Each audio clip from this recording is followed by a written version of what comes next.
Hey guys, this is Jom and welcome to Civil Raja, your gateway to future. So guys, आज का जो session है इसमें हम लोग सीखने वाले हैं कि किसी भी स्ट्रक्चरल डिजाइन को करने से पहले किस तरीके से उस पर्टिकुलर प्रोजेक्ट के लिए सेंटर लाइन बनाते हैं। तो सेंटर लाइन बनाने के लिए बेसिकली हमें चाहिए क्या होता है ये समझ। तो सबसे पहले हमें चाहिए होता है एक आर्किटेक्चरल प्लान जो कि अप्रूव हो चुका हो क्लाइंट से। क्योंकि देखिए, अगर आप हर प्लान के लिए स्ट्रक्चर डिजाइन करने जाएंगे तो डेफिनेटली है कि उस पर्टिकुलर प्लान के लिए आप स्ट्रक्चर डिजाइन कर तो लेंगे, लेकिन फिर प्लान चेंज हो गया तो आपका स्ट्रक्चर डिजाइन भी चेंज हो जाएगा। तो सबसे पहले कंसल्टेंसी में काम करने का तरीका क्या होता है कि आपने बिल्डिंग प्लान को बनाया, उसके बाद उसे क्लाइंट के साथ अप्रूव करवा दिया। जब वो क्लाइंट ने प्लान फाइनलाइज कर दिया तो उसके बाद हम लोग मूव करते हैं स्ट्रक्चरल डिजाइन के ऊपर। और पैरेलली अगर आप चाहते हो तो बिल्डिंग कंसल्टेंसी में अपने जो प्लान है उसके ऊपर 3D का काम भी स्टार्ट कर सकते हो। ओके, तो इस तरीके से अगर आप बिल्डिंग कंसल्टेंसी करना चाहते हो या फिर आप बिल्डिंग कंसल्टेंसी की प्रोफेशनल ट्रेनिंग चाहते हो तो आप मुझे कांटेक्ट कर सकते हैं। कांटेक्ट करने के लिए आपको हमारा नंबर जो है स्क्रीन पे दिया गया है, उस नंबर पे आप व्हाट्सएप या कॉल कर सकते हैं। अब आ जाते हैं कि आज के सेशन में हम लोग करने के वाले हैं। तो प्लान हमारा रेडी हो चुका है और उसके बाद हम लोगों को इस बिल्डिंग का स्ट्रक्चर डिजाइन करना है। तो स्ट्रक्चर डिजाइन करने के लिए क्या करना होता है, सबसे पहले तो हमें सेंटर लाइन डायग्राम बनाना होता है, उसके बाद हमें इसके कोऑर्डिनेट्स निकालने होते हैं। फिर वो कोऑर्डिनेट्स जो है वो हम लोग इस टाइप में अब फीड करते हैं और उसके बाद हम लोग अपनी डिजाइन को स्टार्ट करते हैं, यानी कि स्ट्रक्चरल डिजाइन को स्टार्ट करते हैं। ओके, तो आज के सेशन में हम लोग सेंटर लाइन और उसके बाद कोऑर्डिनेट मार्किंग ये दोनों चीजें सीखेंगे। ओके, तो सेंटर लाइन होगा हमारा ऑटोकैड में ड्रॉ और उसके बाद कोऑर्डिनेट मार्किंग जो होता है उसके लिए हम लोग अपने स्प्रेडशीट का यूज करेंगे। चलिए शुरू करते हैं आज के सेशन को। तो गाइस, ये रहा हमारा ऑटोकैड का प्लान जिसे हमारे आर्किटेक्ट ने रेडी किया है। हमारे आर्किटेक्ट हैं इस प्लान के लिए इंजीनियर राजदीप। ओके, तो इस प्लान में सबसे पहले मैं क्या करने वाला हूँ कि मुझे दिख रहा है कि बहुत सारे एलिमेंट्स यहाँ पे ऑलरेडी बने हुए हैं, यानी कि टेक्स्ट है हमारे पास, फिर फर्नीचर्स हैं, उसके बाद हैचेज हैं। तो सबसे पहले मैं बाकी सारे अननेसेसरी लेयर्स को ऑफ कर देता हूँ और मैं ऑन रखूंगा अपने जीरो लेयर को और अपने सेंटर लाइन के लेयर को जिसमें मुझे काम करना होता है। ओके, बना हुआ है तो ठीक है, नहीं तो आप नया लेयर क्रिएट कर लीजिएगा। यहाँ पे हैचेज जो है वो पर्टिकुलरली अलग लेयर में नहीं थे, इसलिए मुझे यहाँ पे थोड़ी और मेहनत करनी होगी। और वो क्या करना है कि मुझे अपने बाकी सारे अननेसेसरी एलिमेंट्स को यहाँ से डिलीट करना होगा। ओके, तो मैंने हैचेस को डिलीट कर लिया है, डायमेंशंस को डिलीट कर लिया है। उसके बाद जो अननेसेसरी चीजें हैं जैसे कि विंडो का छज्जा वगैरह हो गया, वो सारी चीजें मैं यहाँ से डिलीट कर देता हूँ क्योंकि उसकी इंपॉर्टेंस यहाँ पे कुछ नहीं है। उसके बाद हम लोग चाहें तो अपने सारे लेयर्स को ऑन कर सकते हैं सो डैट हमें एक रेफरेंस मिल जाए कि हमारा जो ओरिजिनल प्लान था वो किस तरीके से काम कर रहा था। उसके बाद सिंपली एक लाइन ड्रॉ कर लेना है। लाइन ड्रॉ करने के बाद हमें उसे हर बीम और कॉलम के सेंटर पे प्लेस कर देना है। कभी कभी हो सकता है कि आपके बीम का डायमेंशंस अलग हो, या फिर हो सकता है कि जो एक पर्टिकुलर लाइन में आपके पास रोटेटेड बीम्स भी रखे हो।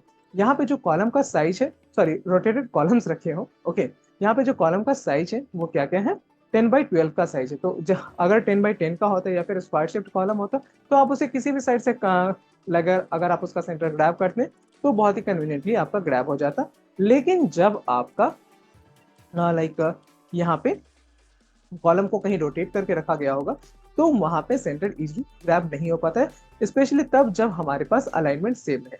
तो वैसे केस में क्या करना होता है, हमें ऑफसेट देना होता है कि हमारा जो पर्टिकुलर लाइक एक सेंटर लाइन है वो हमारे एजेस से कितने डिस्टेंस पे है। तो हम लोग उसको, अगर आपका 10 इंचेस का वॉल है तो हम उसको 5 इंचेस के लाइक एज पे रखते हैं। यहाँ पे जो प्रोजेक्ट है वो हमारा भुवनेश्वर का प्रोजेक्ट है, तो इसलिए यहाँ पे मैंने 5 इंचेस का एज गैप लिया है। अदरवाइज अगर 9 इंचेस का वॉल होता है तो मैं अपना जो एज से सेंटर लाइन का डिस्टेंस है वो 4.5 इंचेस यानी कि 4.5 इंचेस रखता हूँ। उसके बाद हो सकता है कि आपका जो प्लान है वो एकदम प्रिसाइजली ड्रॉ किया गया हो सकता है कि ना ड्रॉ किया गया हो, इसलिए मैंने इसकी जो मैक्सिमम प्रिसीजन है वो यहाँ पे मार्क कर दिया है। ओके, तो उसके बाद आपको करना क्या होता है, सिंपली अल्टरनेट यूनिट को ऑन कर लेना होता है सो डैट आपको अपने ड्राइंग को स्केल वगैरह ना करना पड़े। अगर आप अल्टरनेट यूनिट को ऑन कर लोगे तो आपका क्या हो जाएगा कि फिट एंड इंचेस के साथ साथ आपको में भी रिजल्ट्स दिखने लगेंगे। ये सब कैसे किया जाता है, किस तरीके से ऑटोकैड में इफेक्टिवली काम करते हैं, अगर आपको ये आता है तो बहुत अच्छी बात है, आप यहाँ से कंटिन्यू कर सकते हो। अगर आपको ये नहीं आता है और आप इसकी प्रोफेशनल ट्रेनिंग लेना चाहते हो तो आप सिविल राजा के ऐप पे जाके उसकी ट्रेनिंग भी ले सकते हो। सिविल राजा का ऐप जो है वो ऐप स्टोर पे अवेलेबल है, वहां से आप जाके ऑटोकैड की प्रोफेशनल ट्रेनिंग ज्वाइन कर सकते हैं।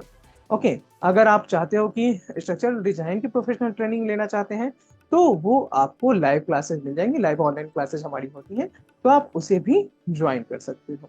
ओके, तो उसके लिए आपको करना क्या होता है, सिंपली जो नंबर हमारे स्क्रीन पे दिख रहा है उस नंबर पे आपको व्हाट्सएप या कॉल करना होता है। अभी आते हैं अपने वीडियो में वापस, यहाँ पे समझते हैं कि किस तरीके से हमें सेंटर लाइन के कोऑर्डिनेट्स को मार्क करना होता है। तो एक्सेल शीट में जाके हम लोग यहाँ पे चार कैटेगरी बनाते हैं। पहला तो नोट्स की कैटेगरी होती है, फिर एक्स वाई और जेड की कैटेगरी होती है। तो एक्स आपको लेफ्ट टू राइट जाना है, एंड जेड में आपको bottom top to bottom move करना होता है, उसके डायमेंशंस को हम लोग फीड करते हैं। और वाई जो होता है वो हमारे स्टैटफॉर्म में वर्टिकल एक्सिस होता है, तो उसके लिए हम लोग बिल्डिंग की हाइट को फीड करते हैं। तो जो आपको प्लेन्स लेवल पे कोऑर्डिनेट्स मार्क करने हैं उसके लिए आप जीरो कोऑर्डिनेट्स को मार्क करेंगे। जहां आपको ज्यादा हाइट पे यानी कि रूफ हाइट पे करना है तो आप अपने रूफ का हाइट वहां पे दे सकते हो। इस तरीके से यहाँ पे कोऑर्डिनेट मार्किंग की जाती है। ओके, आई होप आपको ये चारों कैटेगरी समझ में आ गई हो। अगर आप और इसको प्रिसाइज बनाना चाहते हो तो अपने रेफरेंस के लिए दो कैटेगराइजेशन कर सकते हो, ग्राउंड फ्लोर और फर्स्ट फ्लोर पे। यहाँ पे ये जो बिल्डिंग है वो G+1 बनने वाला है, तो इसको मैंने उसी तरीके से कैटेगराइज किया हुआ है। ओके, अगर आपका इन केस कहीं से कोई लाइन मिस हो जाता है तो आप उसको दोबारा लाइन को मिस कर सकते हैं एंड नया कोऑर्डिनेट बीच में जाके ऐड कर सकते हैं। कोऑर्डिनेट के सीक्वेंस से आपको कोई फर्क नहीं पड़ता है, आप उसको जाके स्टैट में री नंबर कर सकते हो, तो वो कोई प्रॉब्लम नहीं है। हो सकता है कि आपसे कोई कोऑर्डिनेट यहाँ पे मिस आउट हो जाता है, तो वो कोई दिक्कत वाली बात नहीं है, आप उसके री नंबरिंग कर सकते हो। आपको बस ये ध्यान रखना है कि जब आप अपने कोऑर्डिनेट्स को यहाँ से कॉपी करते हैं स्टैट फॉर्म में, तो वहां आपकी ये चारों सेक्शंस होने चाहिए, notes X Y and Z coordinate, जिसको आप जी कोऑर्डिनेट भी कहते हो। ठीक है, उसके बाद एक्सेल में ही मैं क्यों लिख रहा हूँ, मैं इसको डायरेक्टली स्टैट प्रो में क्यों नहीं लिखना हूँ, उसका भी एक सिंपल सा आंसर है कि एक्सेल में आपको कॉपी पेस्ट का ऑप्शन मिल जाता है, जिससे कि आप बहुत इजीली कॉपी पेस्ट करके जो रिपीटेड वैल्यूज है उसको लिख सकते हो। और अगर आपने स्टैट में डायरेक्टली इंटर किया तो आपको हर एक चीज मैनुअली वहां पे टाइप करनी होगी। उसके बाद जो बिल्डिंग की हाइट है वो कैसे कैलकुलेट करते हैं, तो number of risers and height of risers के मल्टीप्लीकेशन से हमें फ्लोर का हाइट पता चल जाता है, और इस तरीके से हम लोग अपने फर्स्ट फ्लोर का जो वाई कोऑर्डिनेट है वो एंटर कर सकते हैं, और उसके हिसाब से X Y and Z coordinate जो है वो कंप्लीट हो जाता है। तो गाइज आई होप कि आपके लिए ये वीडियो हेल्पफुल रहा होगा, एंड अगर हाँ तो आप इस वीडियो को लाइक कर दीजिए। हमारे चैनल पर नए हैं और अभी तक सब्सक्राइब नहीं किया है तो इसे सब्सक्राइब कर दीजिएगा, क्योंकि इसी तरीके का ऑसम कंटेंट यहाँ पे आने वाले हैं। कोई भी आपकी क्वेरी हो, कोई क्वेश्चन हो, तो आप हमें कमेंट सेक्शन में जरूर बताएं, और मैं ट्राई करूंगा कि उस पर जल्दी से जल्दी एक दूसरा वीडियो लेके आ सकूं। एंड प्रोफेशनल ट्रेनिंग को ज्वाइन करने का रास्ता तो आपको पता ही है, बस दिए गए नंबर पे आपको कॉल करना है, राइट। तो मिलते हैं नेक्स्ट वीडियो में, जहां पे मैं इस पर्टिकुलर सेंटर लाइन के से जो कोऑर्डिनेट्स निकले हैं उसकी हेल्प से मैं अपने स्टैटफॉर्म में जाके उसकी कंप्लीट मॉडलिंग करने वाला हूँ। मॉडलिंग में क्या क्या इंपॉर्टेंट चीजें ध्यान रखनी होती है वो सारा कुछ मैं आपको नेक्स्ट वीडियो में बताने वाला हूँ, सो डैट जब भी आप मॉडलिंग करते हैं और उसमें कोई एरर आता है वो क्यों आता है और क्या क्या चीजें अवॉइड करनी चाहिए, किस तरीके से तो सही तरीके से आप मॉडलिंग कर सकते हो, वो चीज आपको वहां पे सीखने को मिलेगी। मिलते हैं नेक्स्ट वीडियो में, तब तक के लिए keep learning and stay tuned to civil Raja. Thank you guys.